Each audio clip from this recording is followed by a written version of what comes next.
In front of me is SONY Xperia XA2, and today I would like to show you how you can add a photo to text message on this device.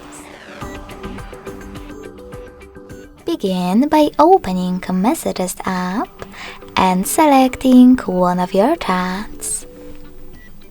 After that, click on this icon with a camera and a photo at the bottom left corner. Now you can just tap on your photo or multiple ones. Go into Gallery section and do the same from here. Then click on the top left corner or select Gallery, tap on Photos, find your photo over here and then hold it. When you're ready, select Open at the top right corner.